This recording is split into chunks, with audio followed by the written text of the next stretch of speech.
Olá, seja bem-vindo. 30 de julho, bom dia para você que nos acompanha. São exatamente 9 horas da manhã e a partir de agora você confere as principais notícias da nossa cidade. Hoje nós estamos recebendo a Denise Siqueira, que é psicóloga e neuropsicóloga, para conversarmos sobre os seus livros a respeito do TDAH. Você pode participar enviando suas perguntas por meio das nossas redes sociais. Elas serão respondidas no segundo bloco. Bom dia, Denise, seja bem-vinda e muito obrigado por comparecer aqui hoje. É um prazer, agradeço o convite para poder falar desse tema tão relevante e da área de escritora. Bom, Denise, eu queria começar perguntando, há quanto tempo você atua já como psicóloga? Eu atuo como psicóloga clínica, que foi a minha primeira escolha e única, já tem mais de 20 anos, aqui na cidade de Jacareí. Uhum. E você também, além de psicóloga, é neuropsicóloga. Qual que é a diferença? É uma especialização? O que é? Isso, é uma especialização. Então, quando eu formei em psicologia, eu fui buscar uma especialização, que dentro da psicologia nós temos várias linhas, né, que são o arcabouço teórico da nossa prática clínica. Então, eu fui buscar a TCC. Então, eu tenho a especialização em terapia cognitiva comportamental. E, em seguida, a neuropsicologia, que ela vai trabalhar não com a parte da terapia, mas com a investigação do funcionamento cognitivo, né, do indivíduo. E o TCC que você falou é a sua abordagem, Isso, né? é a minha abordagem. Então, eu trabalho na terapia cognitiva comportamental. Já a neuropsicologia, ela vem para fazer essa investigação sobre problemas, disfunções cognitivas. Então, é um banco de testagem que a gente faz, né, uma linha de testagem que você avalia a parte atencional, intelectual, comportamental. Às vezes a criança ou o adulto vem com alguma queixa específica, né, encaminhada por um neuropediatra, um neurologista, e a clientela você vai desde bebê até, né, a idade adulta, né, o idoso, para investigar desde demência, TDAH, TEA, né, que seria o autismo, dificuldades de aprendizagem. Então, é um leque muito grande de investigação. Bom, e já queria entrar nessa questão, né, do TDAH, do TEA. Você tem uma especialização nessa área? Sim, quando a gente faz a psicologia, né, a gente sai apto a atuar em várias demandas do ser humano, né, da saúde mental. A neuropsicologia, ela não é específica para investigar uma determinada área. Então, o TDAH apareceu na escrita, né, pela demanda que é grande, que nós temos hoje atualmente, e para levar mesmo conhecimento para as pessoas, que é diferente do contexto clínico. Você dá devolutiva para uma família, né? Você avalia uma pessoa. E a escrita permite que você atinja e leve conhecimento científico para muitas pessoas, né? O acesso é diferenciado. Então, isso que também me motivou a escrever sobre o TDAH. Por experiência própria, por ver as demandas, as questões, as dúvidas. Já atuei muito tempo e atuo com assessoria escolar, então eu via que a escola também tinha uma questão de conhecimento, de começar, como que eu lido com isso em sala de aula, como que eu ajudo melhor essa família. Então, sentindo tudo isso na prática clínica, eu recebi o convite, né, para participar como coautora da obra, que é a junção de vários profissionais, que cada um numa área, falando sobre TDAH, e aí surgiu a ideia de, né, o desejo de falar sobre TDAH. Uhum. Bom, então você já abordou isso, né? Hoje a gente está aqui com alguns livros seus aqui, né?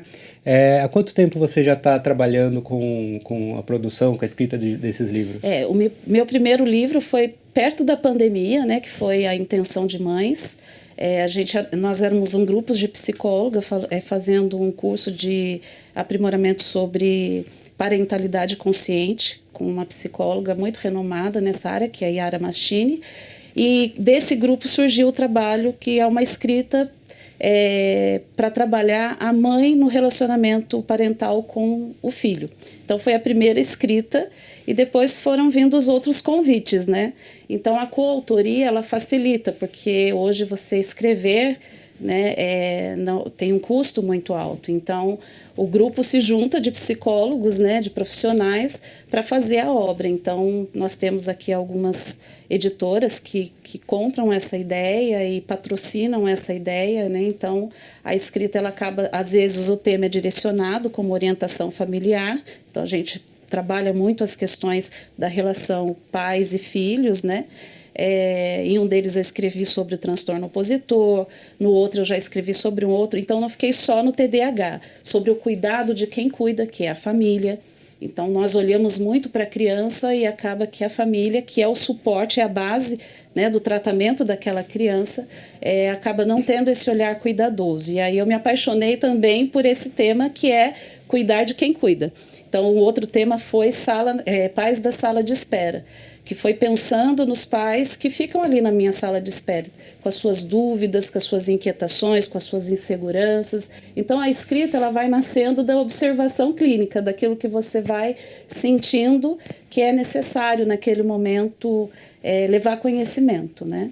Então, a sua experiência como, né, atendendo clinicamente tem total influência no seu trabalho como escritora. Sim, exatamente. O Pais da Sala de Espera, eu estava sentada, eu tinha terminado um atendimento, sentei na sala de espera e fiquei olhando a minha porta de atendimento. E ali surgiu essa inquietação, como que eles se sentem ali quando o filho entra, né? Então, como que é o cuidado desse pai e dessa mãe? Como que o profissional pode acolher as dúvidas, orientar, porque o trabalho não é só com a criança. Quando vem a criança, vem toda uma família junto, vem toda uma escola junto com a criança. Então, o profissional, que é o meu nicho, né, de atendimento, o meu ramo ali de atendimento, a minha clientela, é do pequeno, primeira infância até a adolescência. Então, quando vem uma criança, um adolescente, vem uma família junto. Vem uma escola e que precisa ser cuidado e que precisa ser orientado. Então, o profissional de primeira infância, de criança e adolescente, ele não trabalha sozinho, né? Ele não trabalha única e exclusivamente com a criança. E é justamente nisso que a gente precisa ter um cuidado maior, porque a criança está a maior parte do tempo da vidinha dela na escola e com a família. E pouco tempo com a gente que é profissional ali no contexto clínico, né?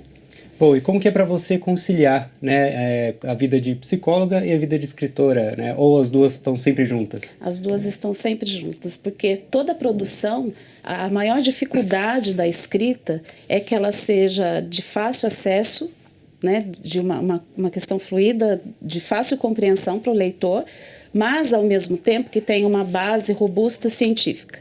Então, às vezes, para eu escrever um capítulo, eu leio vários artigos, vários autores, várias pesquisas, vários livros. Então, a escrita, ela nasce ali das questões e inquietações e das vivências e das demandas clínicas, e que ajuda muito, né, levantar um tema, um texto, mas também ela nasce de muito estudo. E o psicólogo estuda diariamente, né? Então, o que eu sabia ontem, hoje já nasce uma nova pesquisa, com um novo resultado, com um novo olhar, com um novo tratamento. Então, nós temos que estudar constantemente. Desde que eu me formei, eu nunca parei de estudar. Então, assim, é uma pós atrás da outra, é um curso, é um workshop, é um congresso. Então, a gente sempre está buscando. E isso facilita a nossa escrita e a nossa visão como profissional e também na área da escrita, né? Perfeito, Denise. Peço licença e já retorno para conversar mais. Tá, já. Em 1º de agosto acontece o dia D do mutirão Meu Pai Tem Nome, realizado pela Defensoria Pública do Estado de São Paulo. Saiba mais sobre a campanha na matéria a seguir. No dia 1º de agosto, a Defensoria Pública do Estado de São Paulo realiza um mutirão Meu Pai Tem Nome, uma campanha nacional do CONDEG voltado ao reconhecimento e à investigação de paternidade. O mutirão Meu Pai Tem Nome, ele é uma iniciativa do CONDEG, do Conselho Nacional de Defensorias Gerais. Ele ocorre no país inteiro na mesma data, tá? Nós, aqui em São Paulo, nós já realizamos o mutirão em 2024, ele foi um pouco menor. Ano passado já houve uma ampliação muito grande, e este ano nós vamos fazer o maior mutirão que nós já fizemos. Então, a Defensoria Pública de São Paulo é a maior defensoria do país, e este é o maior mutirão da Defensoria Pública. Então, ano passado nós tivemos por volta, se não me engano, de 1.500 atendimentos nesse mutirão. Nós fizemos mais do que 600 exames de DNA, teve uma série de reconhecimentos de paternidade. Então, é um mutirão que nós nos orgulhamos muito, porque é uma pauta muito relevante, e que nós mobilizamos muito toda a Defensoria Pública para participar. Durante o mutirão, todas as unidades da Defensoria Pública do Estado de São Paulo vão oferecer diversos serviços relacionados ao vínculo parental.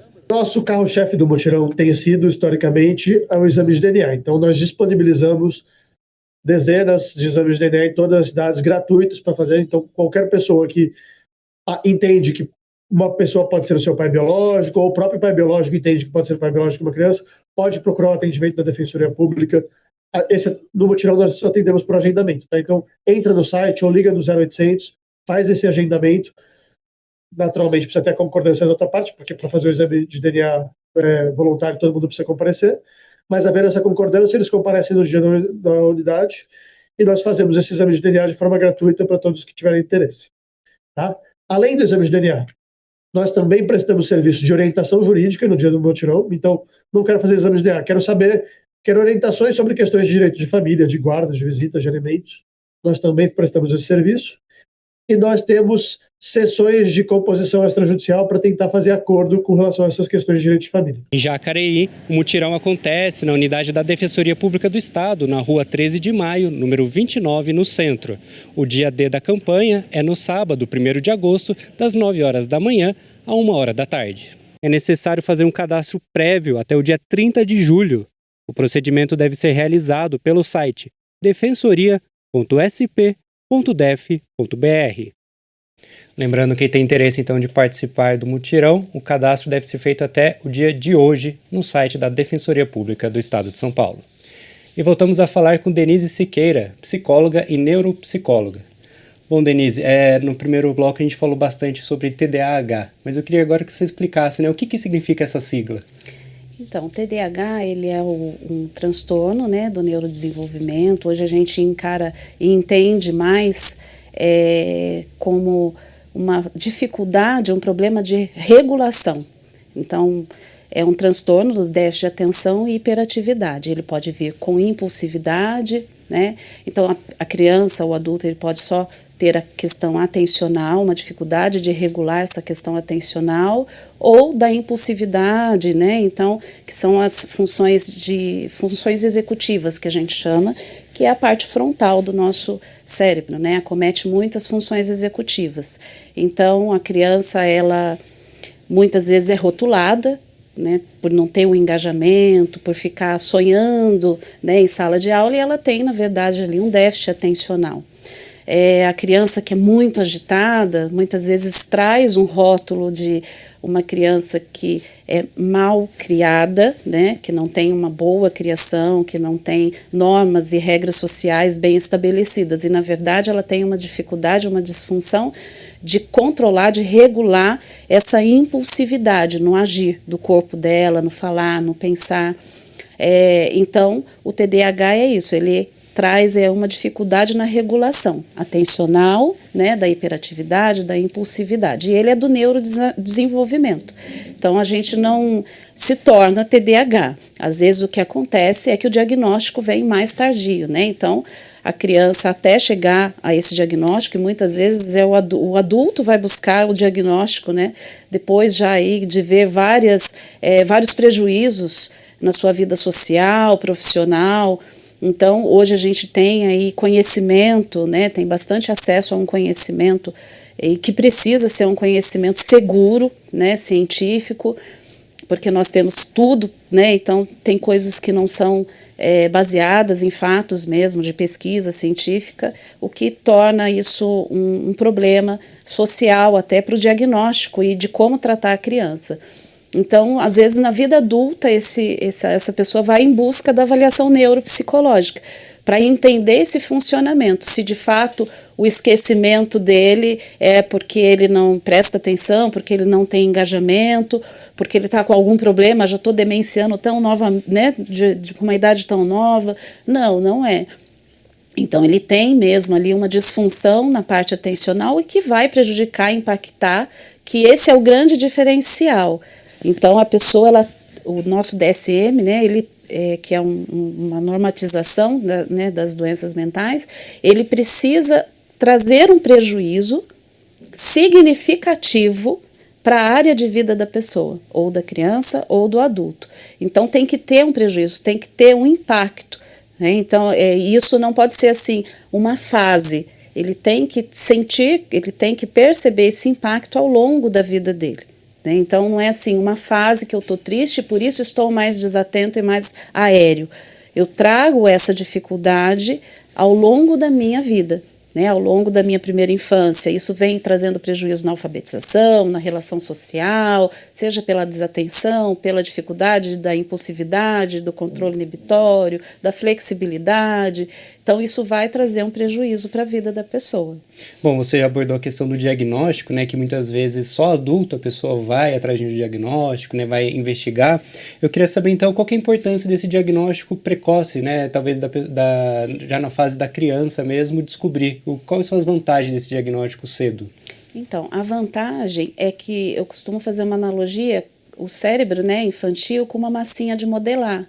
Então, se você tem um diagnóstico precoce, as funções cognitivas, elas são muito ainda possíveis de você não só ter uma remissão boa daqueles comportamentos que prejudicam, mas também fornecer para essa família e instrumentalizar essa família, essa escola, a compreensão de como funciona aquela criança e o que eu posso fazer para ajudá-la. Então, e aí eu trago a questão do tratamento psicológico. Então, se eu vou a um oftalmo e faço um exame de visão e vejo que tem um problema ali, só saber daquilo não me faz enxergar melhor. Eu vou precisar de um óculos. Quando eu trago o diagnóstico, eu faço uma avaliação, só fazer a avaliação e ter um diagnóstico, mesmo porque a gente não está só pensando no diagnóstico, a gente está tentando fazer a leitura total daquela criança, de todo o funcionamento dela, cognitivo, comportamental e emocional. Só ter o diagnóstico e uma avaliação na mão não faz a criança melhorar. Então entra aí a junção da psicoterapia, que vem fazer com que o psicólogo trabalhe com esse indivíduo, com essa criança, com esse adulto, com a família dessa criança e com a escola. Então é esse trabalho que o psicólogo faz dentro do contexto terapêutico e com as pontes escola e família é que vai fazer com que haja a mudança e essa mudança seja significativa para a vida da criança. Ela consiga ter estratégias na alfabetização, a escola consiga adaptar coisas, porque não é incluir a escola, né, peguei, pus a criança, incluí, adaptei. Não, é ver o que é melhor para aquela criança, como ela funciona e o que eu posso oferecer para que ela evolua dentro daquelas dificuldades e, mais importante, a potencialidade que ela tem. Porque eu não tenho só as dificuldades, eu tenho muita potencialidade. Então, qual é a via melhor para eu trabalhar? Qual é o potencial maior dessa criança? Bom, eu queria saber, então, justamente, hoje em dia, né, temos muitas informações, rede social, tudo mais, internet, e às vezes a pessoa acaba se autodiagnosticando, né? Isso acho que é uma coisa comum, né? Às vezes é visto de uma maneira muito reduzida os sintomas de um TDAH, e a pessoa não busca ajuda. Qual que é o perigo desse tipo de informação, desse tipo de autodiagnóstico? Então, eu vejo assim, primeiro a desinformação. Então, você começa a ter, às vezes você tem ali uma compreensão errada por uma informação que não é coerente. Então, sei lá, cita alguns aspectos de desatenção, vamos especificamente do TDAH.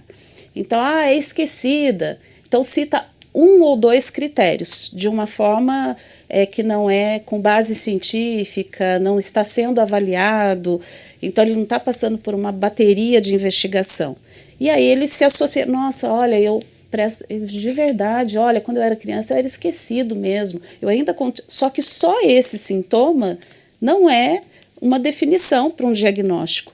Ele é muito, o diagnóstico, né, a avaliação neuropsicológica, ele vai passar por uma série de investigação, de testagem, entrevista, são escalas, são observações clínicas e escolares quando a gente está falando de criança, é o autorrelato da pessoa. Então é uma coisa muito criteriosa, né, e científica. Então, quando a gente tem essa desinformação, a gente pode estar negligenciando um diagnóstico que a pessoa tem, né, ou tendo muitos diagnósticos que não são corretos, né, e aí a pessoa não trata de fato aquilo que ela precisa, né, e às vezes ela está tratando como um TDAH e ela está com uma depressão e por isso ela está tão desatenta, ela está tão aérea, ela está tão esquecida, ela está tão confusa. Então, assim, o tratamento, ele depende do diagnóstico correto. Bom, eu quero saber, né, pais e mães que estejam acompanhando a gente aqui hoje, né, existem alguns sinais que vale a pena iniciar essa investigação? Sim. Geralmente, eu falo que a escola e a equipe médica, né, porque quando você é criança, é pequeno, você sempre está passando num bom pediatra, você está fazendo um acompanhamento. Hoje as escolas estão muito atentas. Então, quando a gente percebe, né, a escola já vai e aciona o pai. Olha, ele está com um atraso, ele não está conseguindo acompanhar a média da sala, o que todo mundo hoje está fazendo, e é um atraso significativo. Hoje a gente vê que os professores estão buscando esse conhecimento, a escola está trabalhando essa capacitação, que é um dos trabalhos que eu faço, que é levar esse conhecimento no ambiente escolar, porque a criança fica muito tempo ali. Então os pais começam a perceber que a criança, na hora da tarefa, tem muita dificuldade, está atrasada, ou ela não para, né? Mas não é um dia, porque a criança é ativa, né? Mas uma coisa é a criança ser ativa, outra coisa é aquela hiperatividade prejudicar funções básicas do dia a dia, né? Tem crianças que a mãe relata, olha, eu vou dar uma refeição, ela não para, ela escorrega da cadeira, ela cai, ela levanta, ela brinca, então assim, é uma coisa que destoa. Então esses sinais, eles vão aparecer tanto nas atividades de vida diária da criança, dificuldade de socialização, eu explico, ele vai lá e faz mesmo assim, ele passa na frente do outro, ele não espera a fila, e aí começa a ter problema com o pessoal do condomínio, da escola, então ele não tem amigos, então aquilo começa a afetar a vida da criança, seja pela desatenção, pela hiperatividade, pela impulsividade. Então são sinais, e os médicos, pediatras também são os primeiros a ter acesso a esse relato, né, dos pais e a escola. Então são as duas grandes fontes que alimentam os pais, onde eles vão buscar essa ajuda da investigação. Às vezes começa pela terapia e às vezes já vai realmente para fazer uma avaliação neuropsicológica. Porque nem sempre eu preciso começar pela intervenção neuropsicológica. Às vezes no consultório a gente percebe e fala, olha, eu acredito que seja importante uma avaliação mais específica na área da neuropsicologia. Então a gente também tem esse acesso de encaminhar conforme a gente vai trabalhando com a criança. Perfeito, Denise. Peço licença, a gente já retorna para conversar mais. Em 1º de agosto estará aberto o processo para as inscrições do concurso para a criação da letra da valsa Nas Margens do Paraíba, de autoria do compositor jacariense José Maria de Abreu, que busca valorizar artistas, compositores e letristas da região Vale Paraibana e resgatar e salvaguardar a memória da produção cultural do musicista patrono da Fundação Cultural da cidade. A participação será exclusiva para letristas moradores do Vale do Paraíba. O grande vencedor receberá uma premiação de R$3.000. As inscrições poderão ser feitas no site da Câmara, jacareí.sp.leg.br, através de um formulário. Mudando de assunto, a Faculdade Inesp oferece bolsas de estudo para pessoas desempregadas que querem iniciar uma graduação. Veja os detalhes na reportagem. A Faculdade Inesp em Jacareí está oferecendo bolsas de estudo, com mensalidades a partir de R$ 150 para pessoas desempregadas que querem iniciar uma graduação. A iniciativa busca facilitar o pagamento das mensalidades e incentivar a formação. E qual é a ideia? Que eles entrem para estudar com uma condição muito diferenciada de valores, para que eles consigam estudar sem ter o valor do investimento, da matrícula e da mensalidade que os outros alunos têm, mas que entrando eles já entrem para os processos seletivos que a gente tem a parceria aí com o CIE e com outras empresas também. Sendo aprovado, aí a bolsa é suspensa, porque daí ele já tem condições de continuar a faculdade com o salário. As vagas são para os cursos de Administração, Gestão em RH e Logística. A faculdade também conta com o apoio do CIE, que orienta os alunos sobre oportunidades de estágio. Então, temos um contato muito próximo, né? E a gente está sempre indo nas escolas, na comunidade, oferecendo essa oportunidade, né? Falando de que você pode entrar no ensino superior, mas que você tem oportunidade de estágio, né? Jacareí hoje é uma cidade que tem muito estágio. Nós estamos com várias vagas de emprego, né? E temos diversos alunos que entraram pelo estágio, vieram pelo CIE e hoje estão efetivos, né? Então é uma parceria que tem dado muito resultado e a gente sempre quer divulgar isso cada vez mais, né? Para quem está desempregado, voltar a estudar pode parecer algo distante, pois o valor da mensalidade costuma pesar na decisão de retomar a graduação. Primeiro mexe com o psicológico, então você já fica mais desanimado, você já fica um pouco mais desmotivado, um pouco mais inseguro, a sensação que você tem que todo mundo consegue, você não consegue, e isso acaba fazendo com que você perca o estímulo de buscar novas possibilidades. E, ao mesmo tempo, a questão financeira, porque se você não trabalha, você não tem remuneração, como é que você vai investir em você mesmo, né? E o nosso programa de bolsas, ele acaba atendendo essas duas necessidades. E para quem conseguiu a bolsa, o retorno veio mais rápido que o esperado. E tem dado muito certo, tem sido um sucesso. Todos os nossos alunos que entraram pela Bolsa hoje já não utilizam mais a Bolsa porque conseguiram emprego, né? Hoje todos os alunos da faculdade ou são CLT ou estão estagiando, né? Então isso para a gente é muito gratificante. Temos alunos que nem terminaram a graduação e já estão efetivados, né? Então isso é um retorno para nós de que realmente o projeto social tem dado certo, né? Para se matricular, o interessado deve ir até a unidade da faculdade ou entrar em contato pelo WhatsApp. A inscrição é feita com a apresentação da carteira de trabalho sem registro de emprego. E voltamos a conversar com a psicóloga e neuropsicóloga Denise Siqueira.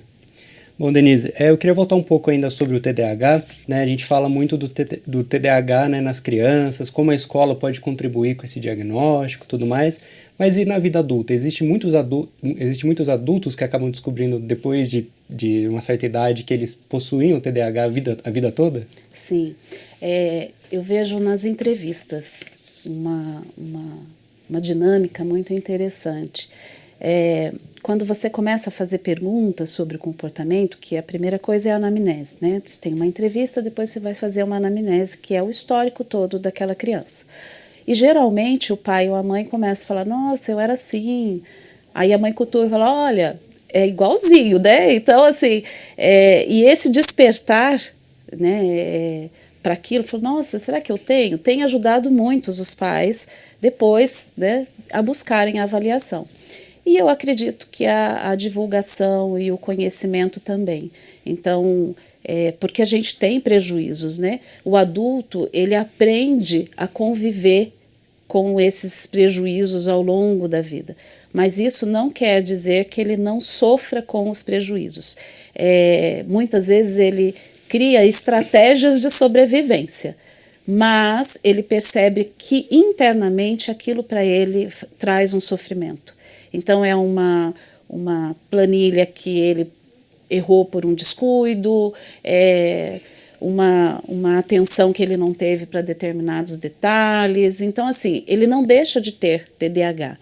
Então, a busca hoje, a conscientização faz com que os adultos procurem ajuda. Às vezes não passa por uma bateria inicial de investigação, ele começa por um processo de terapia, o próprio psicólogo começa a perceber determinados comportamentos, fazer uma associação e indicar aí uma avaliação, uma investigação mais pontual daqueles comportamentos que ele leva para a terapia. Então eu vejo que hoje, que bom que a sociedade não tem mais esse preconceito, né, com a saúde mental. Nós temos muitas campanhas, né, então, que remete ao suicídio, à depressão, ao transtornos de aprendizagem. Então, eu acredito que essas campanhas também auxiliem a busca a identificação e a busca, né, por uma resposta. Bom, e eu queria saber também, o TDAH, ele Você falou que, como adulto, acaba construindo certas estratégias para lidar com certos comportamentos, mas e o caso de usar o uso de medicamento, é sempre necessário ou não? Não. A pessoa que vai verificar, então, depois que você faz uma avaliação, a gente orienta, né, quando se tem o diagnóstico, a procura de um neurologista, quando é adulto, e um neuropediatra. A medicação, ela entra para trabalhar nessa química, vamos pensar assim, né, dos neurotransmissores, mas ela não muda comportamento. E dependendo do grau de prejuízo, do impacto, porque o TDAH ele pode ser leve, moderado ou grave, a utilização da medicação é do médico. Então, ele vai olhar se aquele caso que ele está tratando, se tem comorbidade ou não, prejuízo. E aí, dentro disso, dessa análise médica, é que ele vai fazer ou não a indicação de uma medicação. Tem alguns casos que o médico fala, olha, esse precisa, nós vamos entrar, porque o prejuízo está impactando, está num período de alfabetização, está atrapalhando a vida dele, ele não consegue se socializar. Então, o grau de prejuízo que o médico avalia é um norteador para a medicação ou não. E aí ele vai ter que ter muita investigação médica e clínica da área do neuro para indicar ou não a medicação. Porque às vezes a criança até precisa, mas o médico tem uma outra estratégia que ele fala, olha, infelizmente ela não pode por esse ou aquele determinado problema, então não cabe aqui uma medicação. Então, quem vai acabar definindo o uso ou não da medicação é o médico neuropediatra ou o neurologista ou o psiquiatra, porque muitas vezes também leva para o psiquiatra. Mas também tem casos que eu já tratei que não foi indicado a medicação e nós tivemos um trabalho bastante efetivo com a escola, com a família, e a criança transcorreu bem sem a medicação. Perfeito, Denise. Peço licença e a gente retorna para conversar mais. Nós vamos para o rápido intervalo e no próximo bloco você confere mais notícias sobre a cidade e vai saber mais sobre as últimas partidas do Jacareí Rugby. A gente volta já.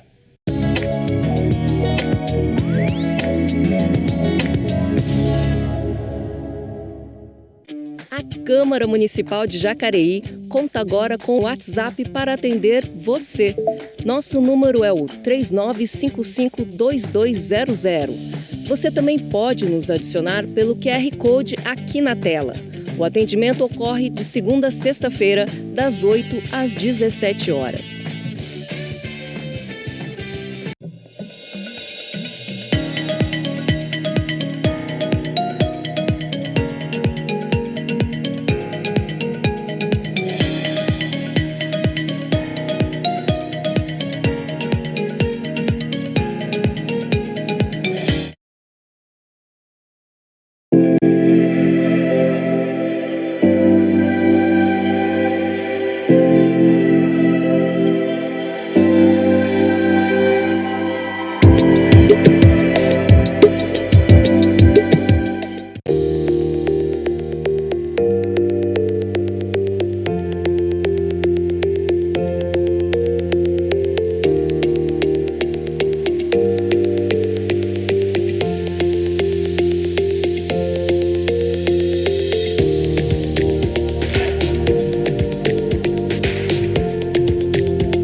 Estamos de volta e a gente começa falando sobre capacitação profissional. A Prefeitura de Jacareí está com 40 vagas para cursos gratuitos de qualificação voltados aos jovens nas áreas de logística e auxiliar administrativo, visando atender à futura demanda de emprego do Centro de Distribuição do Mercado Livre. Para participar, é necessário ter entre 16 e 24 anos e ser morador de Jacareí. As inscrições devem ser feitas de forma online no link disponível no site da Prefeitura até o dia 2 de agosto. E agora falando sobre esporte, o time masculino do Jacareí Rugby conquistou a vaga para a final do Campeonato Paulista. Confira os detalhes na reportagem. No sábado, dia 25, o Jacareí Rugby disputou mais um clássico caipira no campo do Balneário. A equipe venceu São José por 7-5 e garantiu a vaga para a final do Campeonato Paulista. O primeiro tempo começou intenso e equilibrado, permanecendo empatado no 0-0 por um longo período. Mesmo com um atleta expulso, o time visitante abriu o placar com um try de Michael Oliveira, encerrando a primeira etapa em 5-0. Na volta do intervalo, o Jacareí marcou um pênalti, virando o placar para 7-5. O São José tentou uma última jogada, mas sem sucesso. É um jogo duro, intenso, assim como um clássico tem que ser e sempre foi. Queria agradecer, foi meu primeiro clássico pelo adulto. E queria agradecer a todo mundo pela entrega, agradecer a torcida, a organização aí. A partida foi marcante para o atleta Nicolas Azevedo, que completou 50 jogos pela equipe. Hoje tive uma marca muito importante para mim, e que é completar 50 jogos pelo clube. Eu estou muito feliz com essa marca. Eu comecei a jogar com 11 anos e desde então nunca mais parei. E hoje, com 21 anos, completar essa marca, eu fico muito feliz. Ainda mais por ser numa semifinal de Campeonato Paulista contra o São José. A gente fala que é um clássico caipira. E sair com a vitória se torna tudo mais incrível e importante para mim. Queria agradecer a todo mundo, obrigado. Com o resultado, o Jacareí conquistou a vaga para a final, prevista para o dia 29 de agosto, contra o SPAC em São Paulo. Parabéns aos jacarés pela vitória e esperamos o título agora na final. E voltamos a falar com Denise Siqueira, psicóloga e neuropsicóloga. Bom, Denise, agora eu queria falar um pouco da sua carreira como escritora, né? A gente já falou um pouco lá no início, mas eu queria voltar agora. Nas suas obras, né? Você busca quem que é o seu leitor? Para quem você direciona a sua escrita? Família. Então, a boa parte da escrita aqui está direcionada para a família, mas, assim, atinge todo o público. E o último, que foi escrito mais para profissionais. Então, são estratégias clínicas para que o profissional possa trabalhar com a família no seu consultório. Então, ele é uma obra mais profissional do que, né, aberta aí ao público. Então, Intenção de Mães, a gente trabalhou com uma escrita voltada para mães, para o cuidar materno, né, para o maternal. A Orientação Familiar 2 e 3, eu trabalhei um texto voltado para o cuidado do pai e sobre o TOD, que é o transtorno opositor. O Mundo da Criança, eu já falei mais do filho, né, com questões de habilidades sociais, e o TDAH. Bom, e como que funciona o seu processo de escrita?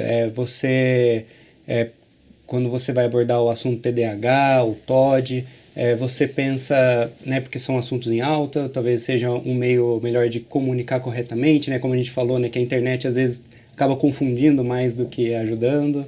Sim, então eu vejo assim, primeiro a dificuldade que eu tenho, né, como escritora, Denise, de transformar tudo aquilo que a gente estuda numa linguagem esclarecedora sem perder a ciência, né? Então, uma linguagem, uma escrita, eu gosto muito de poesia, então sempre eu trago uma entrada mais poética, né? Um trecho mais poético, e depois colocar a ciência, porque são temas difíceis.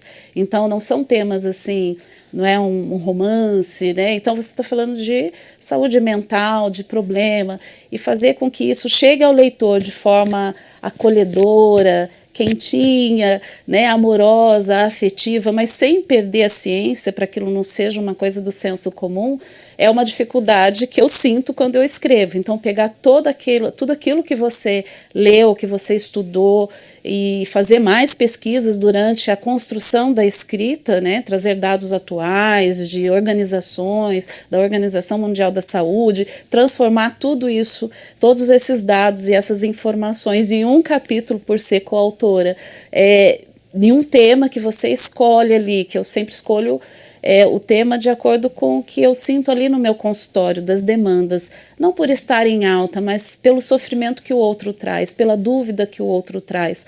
Tanto que os pais da sala de espera foi baseado na fala de uma amiga que descobriu o diagnóstico de autismo na criança, e o relato dela foi esse: nossa, eu gostaria de ter um pouco mais de tempo, né, para o autocuidado, eu não gostaria de estar aqui, eu gostaria de estar levando meu filho num parque, e não de estar indo nas terapias e ficar na sala de espera. Então isso me despertou o olhar também para a escrita da sala de espera. Então eu acho que é muito da vivência os temas que eu escolho e da dor do outro, né?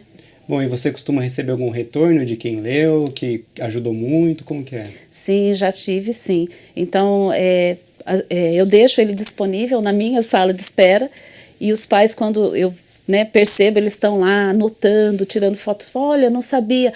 Eu vou levar isso daqui. Olha, minha prima, o meu sobrinho tem esses comportamentos. Então, assim, o grande retorno, eu acredito que é alcançar a vida, transformar, levar informação e dar oportunidade para que a pessoa, com aquele conhecimento, busque ajuda e não sofra mais. Bom, e onde que as pessoas podem encontrar os seus livros, os seus trabalhos? Então, tem aqui em Jacareí, sou de Jacareí, então tem no meu consultório disponível, tem o meu Instagram, né, Denise Siqueira C. Então, lá tem no link da bio, tem um acesso para a página dos livros. Então, temos as grandes, né, editoras também, que são responsáveis pela edição do livro, que você pode também adquirir no site deles. Uhum. E tem algum projeto futuro vindo aí? Tem, já estou escrevendo outro. Vou participar do congresso, né, parental, que é grande aqui no Brasil, em São Paulo, em setembro. E já estou fazendo uma escrita sobre tecnologia. O quanto que a tecnologia invadiu a casa e está tirando aí as relações familiares. Então esse é o meu mais novo projeto, estou na escrita dele, que tem que entregar agora em agosto. Bacana. Bom, e agora eu queria mudar um pouquinho de assunto. Já que a gente está aqui na TV Câmara, né, a sede do Poder Legislativo, eu queria saber qual que é o papel do poder público, né, como que ele pode auxiliar nas famílias, as crianças com TDAH ou outras neurodivergências? Então, se eu pudesse falar assim, 3 ações, eu acredito que a primeira está na formação, né? Então, investir em formação, em capacitação, tanto para os profissionais de escola, e a gente não fala só de professor, porque a escola começa lá no portão. Então, desde o porteiro que recebe a criança, a pessoa da administração, da secretaria, é necessário, né, faz-se necessário uma formação, conhecimento das crianças neurodivergentes, das famílias, não só, que o tema aqui é da neurodivergência, né? O cuidado, entender que às vezes a criança sair correndo na hora que chega da escola e atravessar a rua, aquela pessoa que recebe a criança, ela tem que estar entendendo o que está acontecendo ali. Que aquela criança, de repente, ela se desregula ao chegar na escola, né? E não é porque ela não sabe ou porque o pai não ensina. Então, a formação na comunidade para essas famílias que às vezes não têm acesso a livro, não têm acesso, por mais que mas uma formação de qualidade profissional, científica. Então eu investiria, o primeiro ponto não é nem na investigação, mas na formação, na capacitação de profissionais no ambiente escolar, da saúde. Então a formação nessas áreas que a comunidade está presente o tempo todo. O segundo ponto seria a investigação.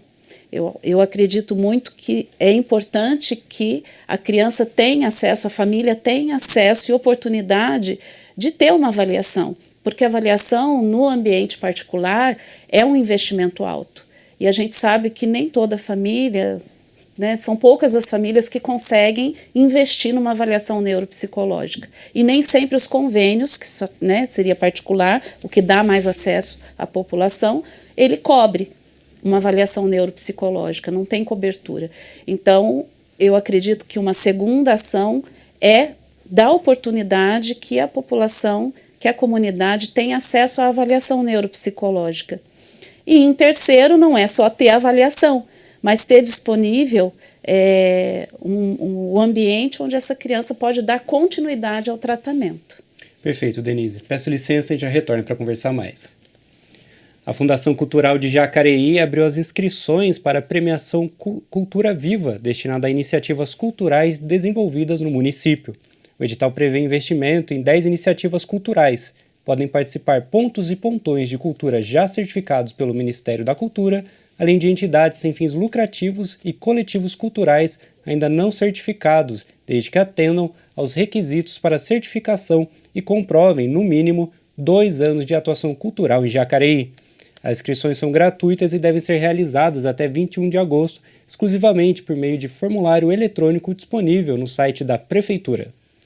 Mudando de assunto, a gente volta a falar sobre o rugby, porque no último sábado, dia 25, o time feminino do Jacareí-Niterói entrou em campo pelo Campeonato Paulista. Confira os detalhes na reportagem. No sábado, dia 25, o Jacareí Rugby, com reforço das atletas do Niterói, recebeu as Leoas de Paraisópolis no campo do Balneário pela 4ª rodada do Campeonato Paulista e venceu a partida por 24-7. Mesmo com menos posse de bola no primeiro tempo, as jacarés marcaram 2 tries de Suzana Rodrigues e foram para o intervalo com o placar de 12-0. Já no segundo tempo, o Jacareí recuperou a posse de bola e marcou mais 2 tries de Arielle Medeiros e Raíssa Andraus, garantindo ponto bônus ofensivo. As visitantes marcaram um try, mas a vitória ficou para as donas da casa. A gente ganhou esse jogo de 24-7 e assim, foi sensacional estar com o grupo. O Jacareí é um time sensacional, um clube sensacional que está com a gente fazendo esse grupo ao longo desses últimos anos e é muito bom juntar esse grupo e ter todo mundo junto querendo andar para frente o tempo todo com a bola para fazer trás. Se não tem a bola, a gente pega essa bola de volta. Então entendendo a cada fase de campo, cada fase do jogo e jogando com inteligência e com muita garra. Então, com o resultado, as jacarés assumiram a liderança do estadual com 16 pontos. A próxima partida será contra o São José, no dia 8 de agosto, fora de casa. E voltamos a conversar com a psicóloga e neuropsicóloga Denise Siqueira. Bom, Denise, a gente está aqui já indo para o final da nossa conversa. Queria já agradecer mais uma vez sua presença aqui hoje. Eu que agradeço. Bom, mas antes você queria falar um pouco também da questão dos pais, né? Saberem mais, né? Terem mais contato com a informação sobre as neurodivergências, né? Isso. Então, eu estava falando algumas ações, né, que o poder público poderia disponibilizar, né, para a comunidade. E eu acredito que a comunidade, a sociedade, né, aqui em específico Jacareí, ter acesso a formações, né, profissionais que fizessem roda de conversa nas comunidades, oferecer conhecimento. Então, mesmo que a comunidade não tenha ali uma condição de fazer ainda uma avaliação, de fazer um tratamento, mas ela já começa a ter informação para mudança de visão daquela criança, para identificação e até uma possível aí mudança de comportamento parental, né, para poder ajudar aquela criança. Eu acho que estratégias e ações assim comunitárias seriam de grande valor para a comunidade de Jacareí. Bom, Denise, então queria que você deixasse aqui, né, como que as pessoas podem te encontrar, né, por onde elas podem acompanhar seu trabalho, seus livros. Então, eu tenho o Instagram, né? Eu não sou a pessoa mais que se divulga, mas assim, tenho o meu consultório aqui em Jacareí. Eu acho que a forma mais direta hoje que nós temos é a rede social, né? Então, eu tenho o Instagram, que é Denise Sic, C, né? E por ali eu sempre estou postando matérias, sempre falando de vários assuntos, né, no mundo infantil, na orientação de pais, cuidado com família, dos livros, dos eventos que a gente participa. Então, eu acho que ali é o caminho mais fácil da gente conversar. Uhum. Bom, e caso alguém, né, tenha acompanhado a nossa conversa hoje, qual que é o melhor caminho, né, a melhor porta de entrada para fazer essa investigação, seja pais de uma criança ou até mesmo um adulto que tenha essa dúvida? Nós temos várias opções, mas eu acho que o caminho mais direto, rápido, seria procurar a avaliação neuropsicológica, né, por meio de um psicólogo que você já passa, ou buscar um psicólogo formado e com especialização em neuropsicologia. Perfeito, Denise. Mais uma vez, muito obrigado. Eu que agradeço a oportunidade. Bom dia. Bom dia. Lembrando que ao meio-dia você confere a reprise dessa edição e pode acompanhar todas as reportagens produzidas por nossa equipe por meio das redes sociais. Se cuide e até mais!